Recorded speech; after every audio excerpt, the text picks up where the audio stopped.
Hello everyone, welcome to Shree world. यो चाहिँ मेरो first video edit plus voice over हो।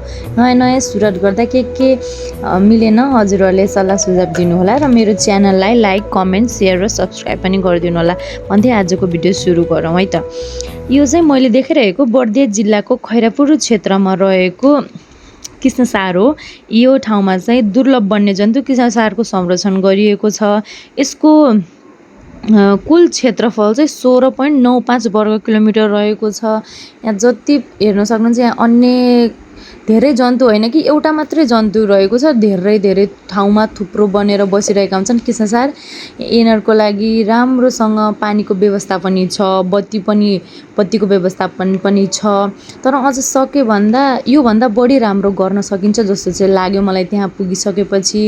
वरपरको वातावरण शान्त वातावरण खोज्न चाहनुहुन्छ भने तपाईँहरू एकचोटि भए पनि यो ठाउँमा आउन सक्नुहुन्छ। हेर्नुहोस् न कति राम्रो राम्रो कृष्णसारहरू छ, त्यहाँ मजा आउँछ हेर्नको लागि चाहिँ। तर मैले भिडियोमा चाहिँ त्यति राम्रोसँग देखाउन पाइनँ।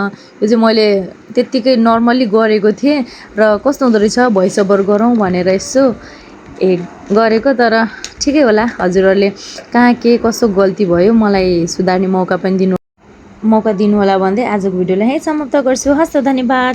Thanks for watching.